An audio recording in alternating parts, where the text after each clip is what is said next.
Welcome to Fearless and Fabulous, a roller coaster of authenticity, smashing limiting beliefs, and owning your fabulous self with a sprinkle of sass and unapologetic flair.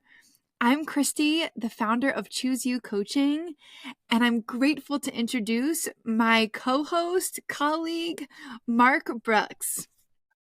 And I'm Mark. I'm a confidence and empowerment coach who will help you to tackle limiting beliefs and quieten those inner saboteurs. Welcome back to Fearless and Fabulous. I'm Mark, and as always, I'm here with Christy from Choose You Coaching.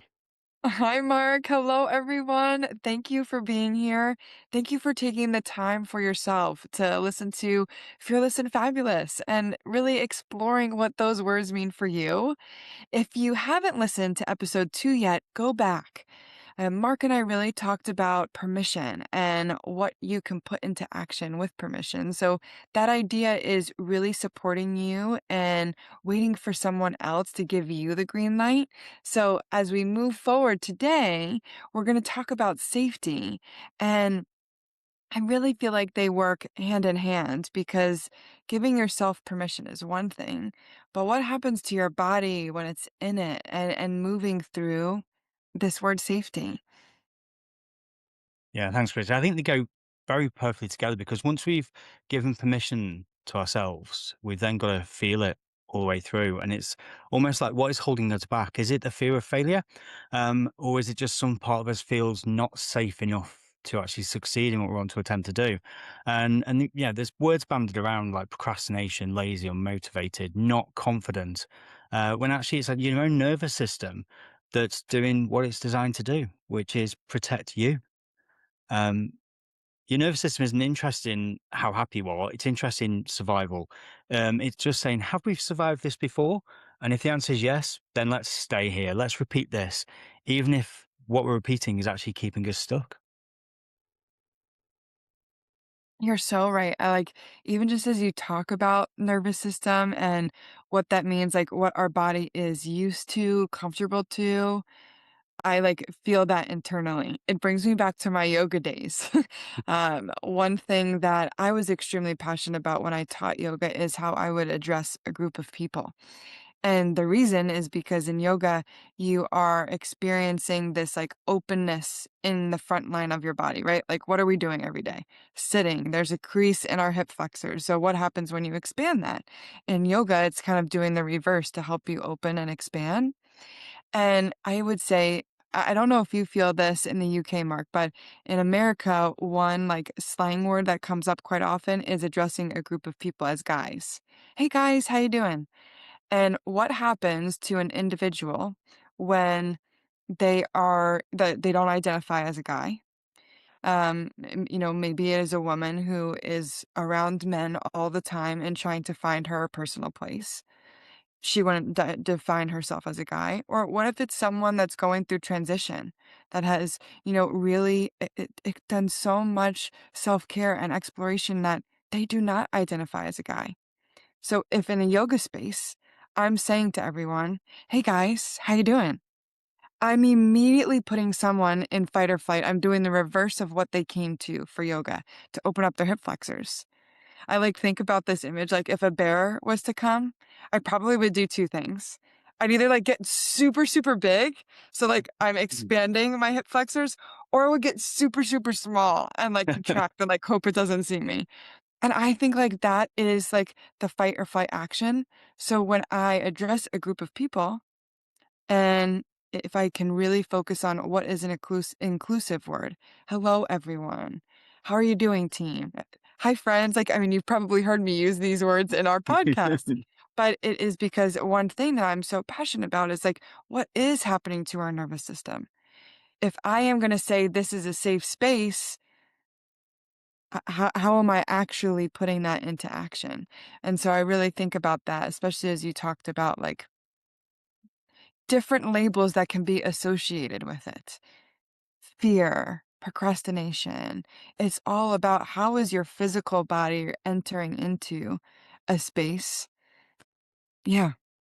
The real change that we're talking about here is when your nervous system feels safe in that space. And it's almost, and you're saying, hey guys, it's somebody feeling like, oh, well, I know they're talking to me, and I should feel comfortable that they're including me in that. Because if a bear did come along and they say, "Hey guys, I want to make sure I'm running along with them and don't get mauled by the bear," uh, but it's always, we've got to think about our body, how it feels in our body.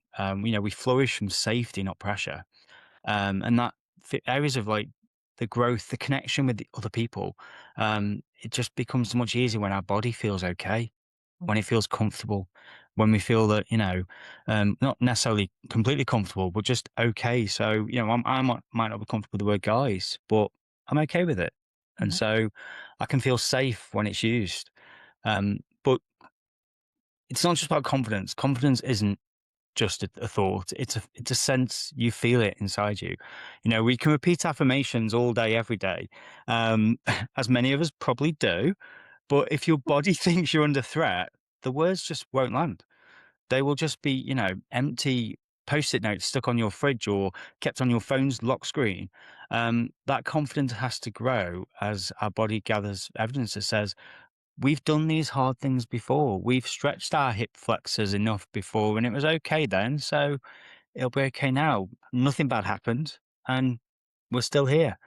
And I think that for me as a gay man, that comes from many different areas of the workplace where, I've walked in that room before, I've spoken up and nothing happened. So I can do it again. For anyone that's like, entering relationships is, you're going on dates, having conversations, nothing hurt before. So have that conversation again. It's make yourself feel safe in that environment by repeating behavior that just reframes it, that you feel confident enough to do it again. And it could have been other people's judgment or public mistakes that may have made you think it's dangerous. So almost kind of repeat it again just to feel safe that time about it. Oh, Mark, like, you bring up, like, such a great point, and I appreciate you getting vulnerable of, like, what it means to, like, walk into a room and communicate and, like, command authority, command, like, voices and, inquiry to support individuals, whether it's in the workplace or, in other relationships that you're building. I think about this in the, like, journey as motherhood. Um, when I personally got pregnant, it wasn't something that felt amazing in my body. I felt so unbelievably blessed and grateful that this new life was entering into the world, but also Jared and our world, our small bubble.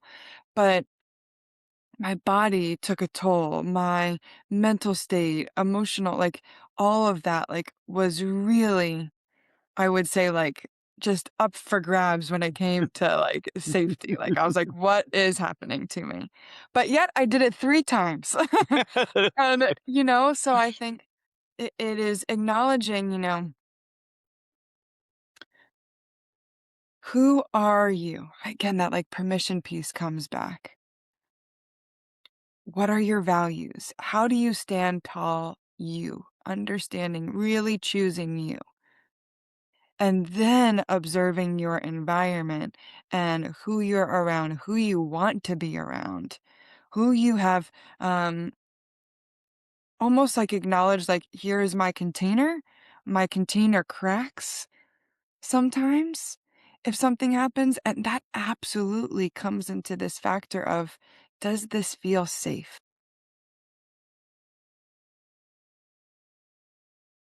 When you're talking about like motherhood and pregnancy, I was taking it with completely reframe almost careers.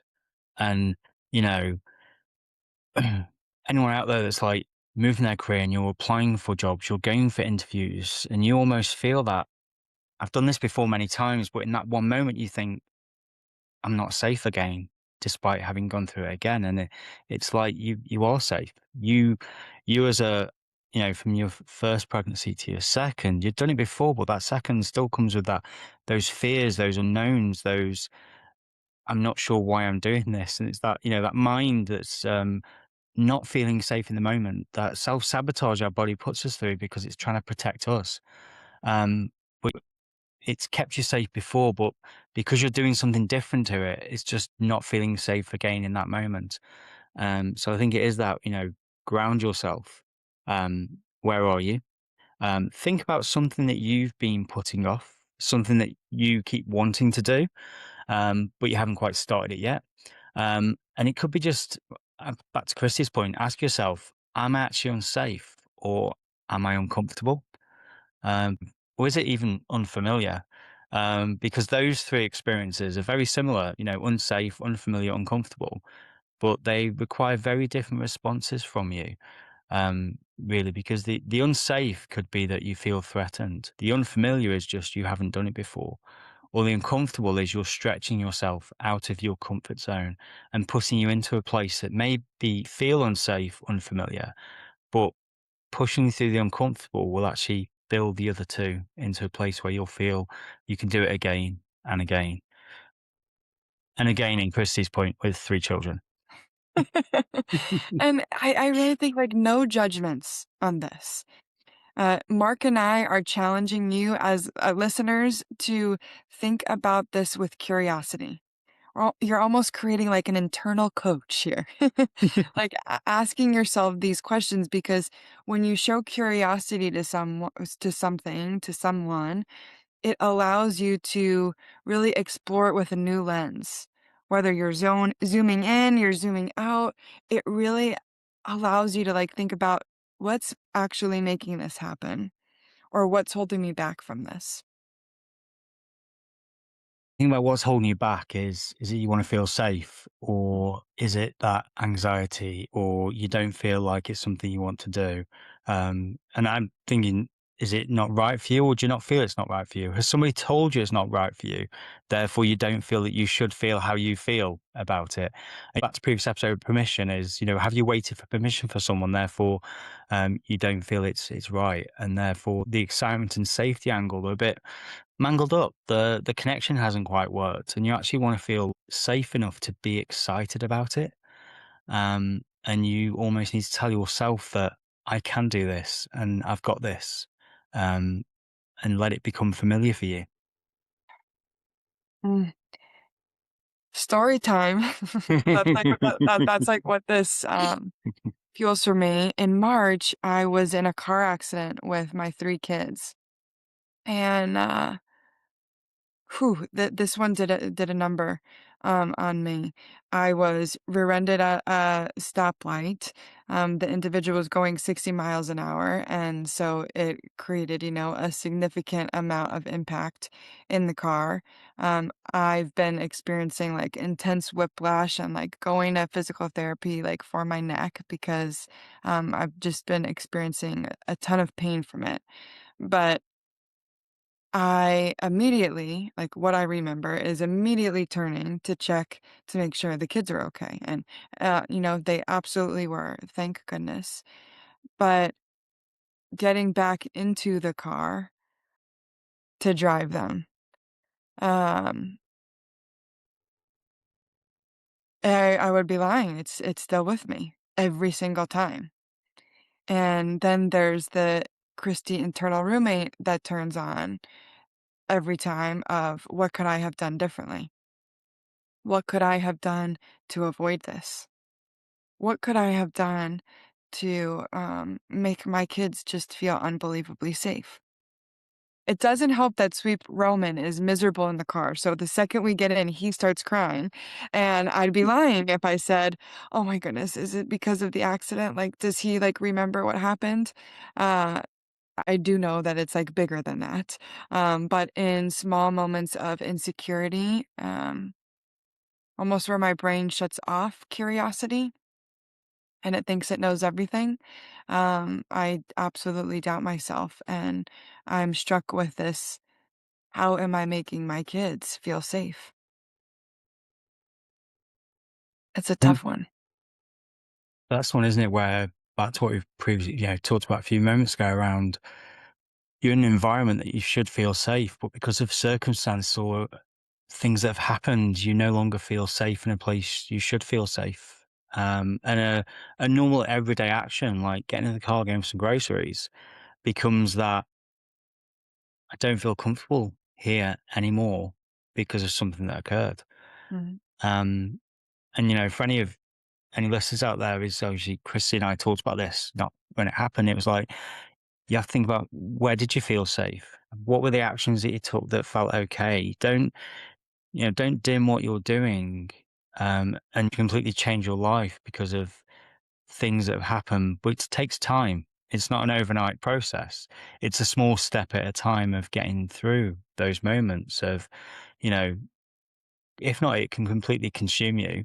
And Chris, I can imagine you probably, never get in the car. Let's get a taxi. But then also you're not then in control. Therefore, it's not going to be the same, is it, from that way? So it's think about, what can you do that can slowly bring back that feeling of safety in an environment that should feel safe. Mhm. Um, really, especially when it's a familiar environment that no longer feels safe for you. Yeah. And that's the discomfort that you're dealing with really through this.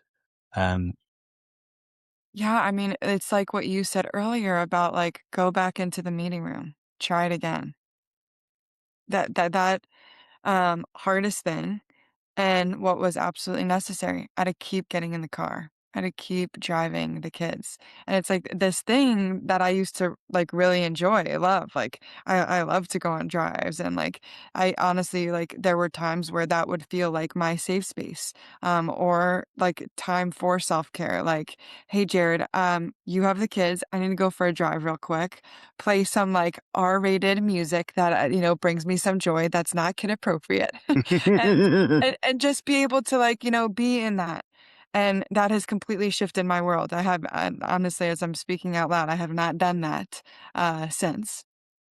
Like, my car does not feel like the safe space anymore. So maybe that is a moment for me to recognize, like, try it again.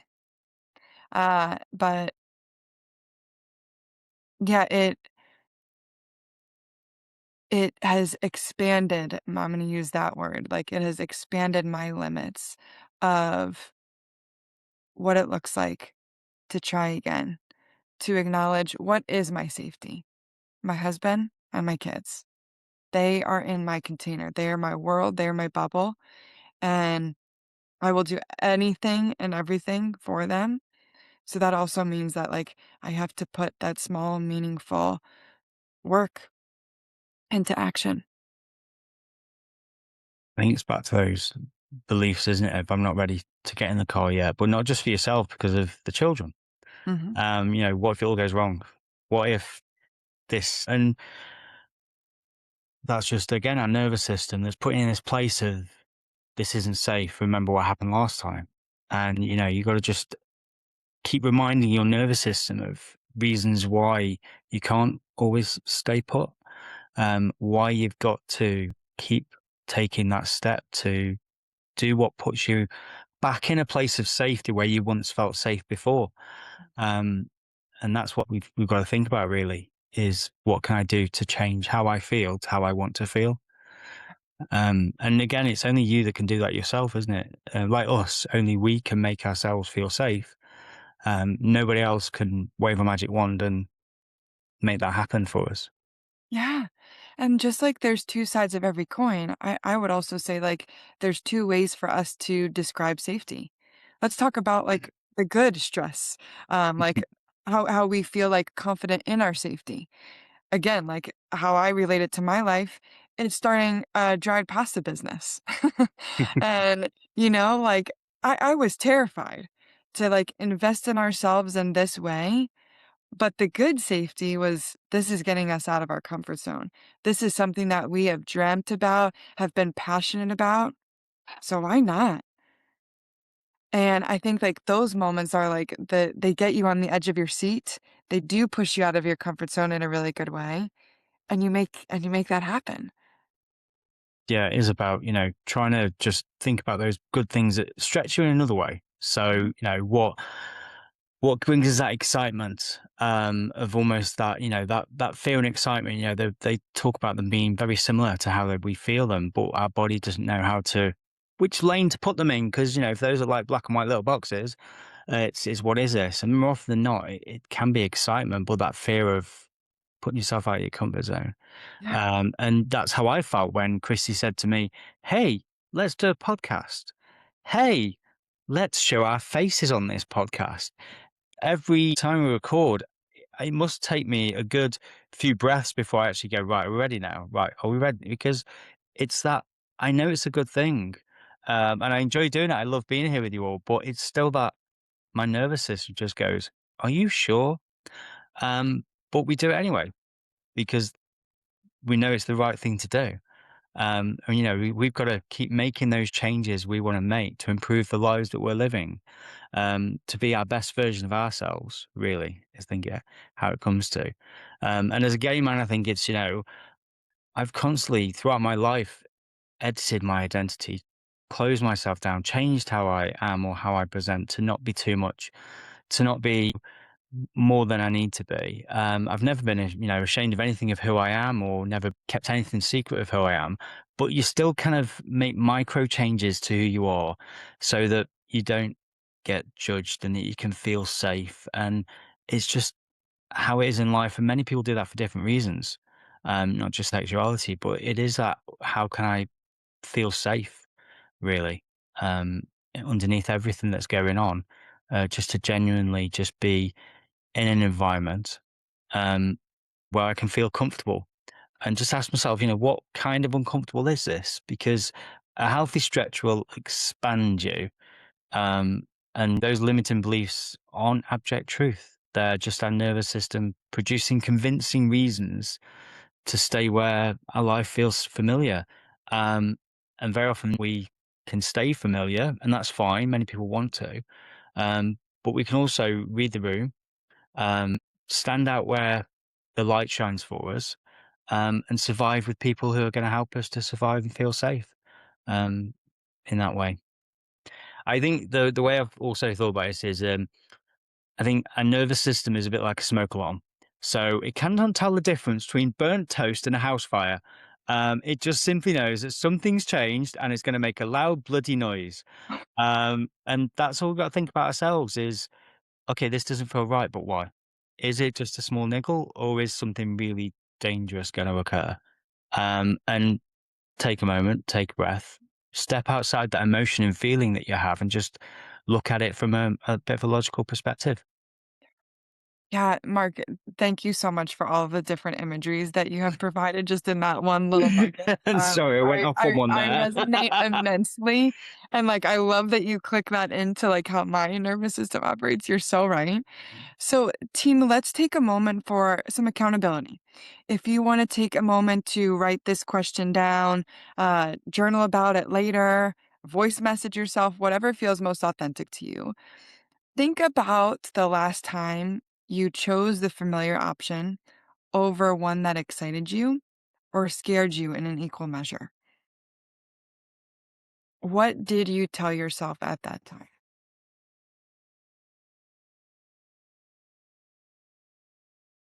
And do you think that was real? Or were you just making it up?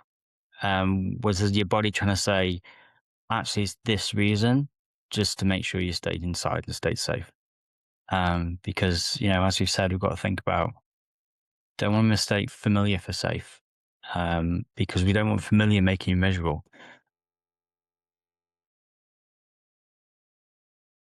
Yeah. Soak that in, acknowledge what you come up with. Mark and I can't wait to hear about it. As we kind of like close out, this idea of safety, I also want you to focus on this concept of building psychological safety from the inside out. One way that my therapist has kind of helped me is take your age.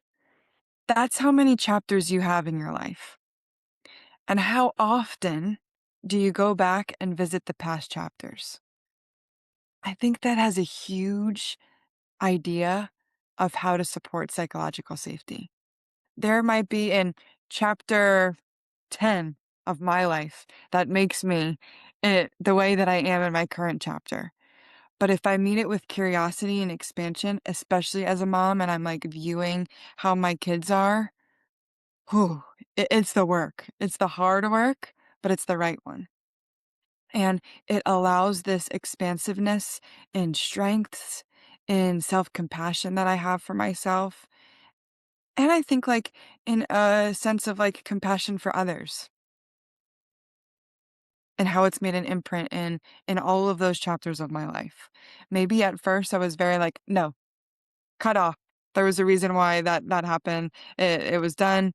But now I feel like I'm more compassionate about like, "Hmm, maybe their psychological safety was in question and they felt off." And that rippled forward into me. I think that's kind of what works on long term, isn't it? Is building real, grounded confidence, centering yourself of if something does go wrong, what can I do? That doesn't have you retreating back into that place of safety. You know, things inevitably are gonna not go as you story told it in your head, of like, oh right, this is my expectations, and you've got to think about those expectations, and you've got to think about what we can actually do to build the safety in ourselves for when those moments aren't going to go as we expect them to do, really. And make sure that you don't lose sight of what you're looking for and what you're after in that moment. I think of a time when in the workplace, um, I work my 9 to 5 job and I regularly send many, many emails to all the employees of the business. And that moment where I have to hit send on that email to, it could be 2,000 people, could be 4,000 people. The fear I have just from hitting send, and many of you probably experience this as well, is I don't know if I want to hit that button. Even though I've done it for the last 20 years plus, I still have that same dread. And it's just, what's the worst that can happen? You can just sort it out. Just press it and you go with it. And it's just thinking about, okay, this is fine. Not going to make it more than it needs to be. Yes. And you're a human. If you make a mistake, it almost gives like the person on the other end reading it like, oh, I knew Mark was perfect, but at least he forgot a comma right here. Which I do a lot, right? Actually, yeah. I like throwing a typo in and saying I did that on purpose. See if anyone actually read it. That's right. That's right. You know, because oh, you're so right. I do know that feeling. I don't think that I've ever sent an email to 4,000 people. So, Mark, like, kudos to you. But goodness, that like 50, 100 mark, I'm like, "Whew, there are something going on in my belly. I've read this 60 times. How's this going?" So I definitely resonate with that, and I think, again, it comes to this, like, self-trust piece. We are human. The mistakes make us even better and support other individuals that maybe haven't opened that expansion of light yet. It gives permission. It allows safety. And allowing that safety, you've got to think about that borrowed safety that we have. Many of us learn safety through our parents, teacher mentors, even our friends. And we have to become that safe person for ourselves. And that is one of the biggest builds of that safety is keeping promises to yourself. So um, every small promise you make, if you break it, then your nervous system goes, oh, I can't even count on myself. Um, so your nervous system's going to learn through repetition, um, repeating those moments to yourself. I'm going to do this and do it. It doesn't need inspiration from affirmations or from friends. It needs you to do what you said you're going to do for yourself. Um, like my brain thought we were going to die. I just sent an email. Um, because, we're wonderfully dramatic creatures, aren't we, as humans? Um, and instead of asking, what would I do if I wasn't afraid? Um, what would you do if you felt safe right now?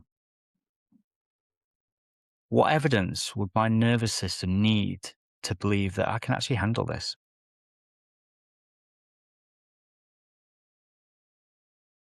When you say that, it just like immediately instills like a layer of confidence inside of me. Like it's like this little like cheerleader Christie inside my head that's like, you can do this. Go try it. One of my I bet y'all can guess this. One of my favorite, like, practical grounding exercises for me is an inhale and exhale. It's something that I do, feet on the floor, making that connection.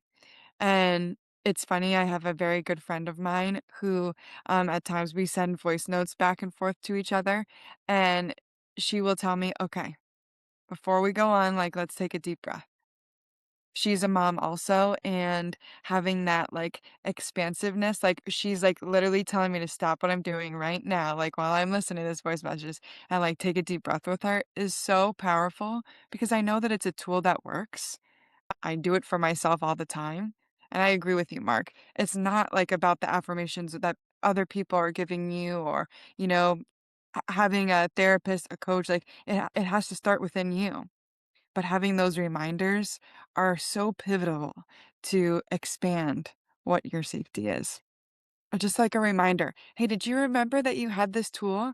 Maybe you should use it right now." And that's where coaching helps, isn't it? Because it's someone that helps to hold you accountable. Like, I think about you when you say, oh, Maisie goes, oh, Mom, do we need to take a breath?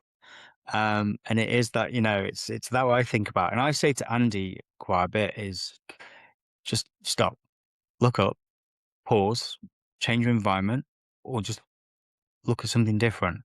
And they're just things that just telling your body that it's okay right now. And that's usually what a coach is great for, because we can just go, okay, so tell me what the problem is right.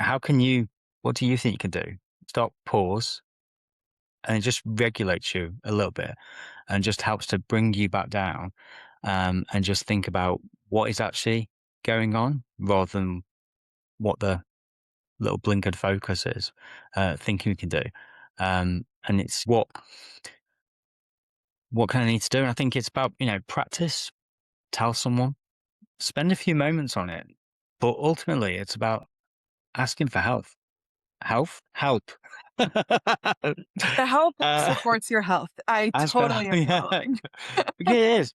Because we know that safety isn't risk not being there at all, but it's enough self-trust, and belief that you'll cope if things don't go perfectly. And that's where having a coach can help you with, like, okay, well, what can we do differently? Someone that can believe in you, that can support you, and that can hold you accountable to make sure that you do just put yourself a little bit out there occasionally. So, and I think like, our hope, Mark and I really want to support you all with time for reflection. If this resonates with you, you know where to find us and to reach out to us. To leave you kind of with one last like reflective question. You don't need to answer it right now. Sit with it for this week. But what would change if I felt safe to be seen? What would change if I felt safe to be seen?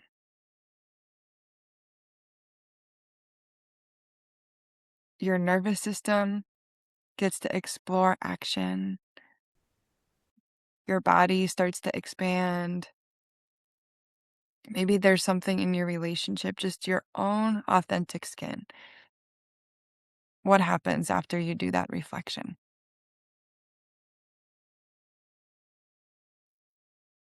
This doesn't have to mean that there's chaos.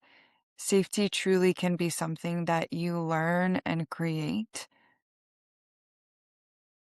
and it can do everything for such a small shift around you.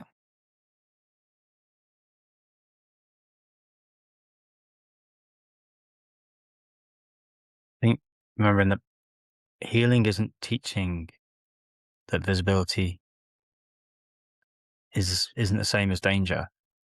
But it's would the future version of you thank you for taking this step today. So next episode, we're going to take everything we've talked about today: permission, from last episode, safety, and the next thing is, what if people then start noticing you? So when you start being seen. So we're going to talk about visibility, what it really means to be seen, and just how you can just be there, get out there without feeling unsafe anymore, feeling at peace. So if you're enjoying this season, please subscribe so you don't miss it. And if this episode landed for you, do share it with someone else who might need it. Sometimes the right conversation find people at the exact right time. And that's what Christy and I are here for you and anyone you share us with. Thank you all so much for tuning in, listening, watching. Mark and I feel your energy as we record these episodes. Happy, fearless, and fabulous. And we'll see y'all soon. See you all. Hi, everyone. My name is Christie, and I am the founder of Choose You Coaching. As a positivity coach, I specialize in helping individuals navigate through life transitions and achieving personal growth. So whether you are a dedicated mom, embarking on a new career path, or striving for personal development, I am here to be your partner and guide you towards impactful change. Choose you, and let's work together to curate a fulfilling and thriving life. Hi, I'm Mark. I'm an empowerment and confidence coach who supports LGBT plus men to shift their mindset, helping them to let go of who they are not and step into who they truly are. This is done through tackling limiting beliefs, helping to discover their passion and purpose, and maybe even advancing or changing their job career, alongside cultivating meaningful relationships with themselves and others.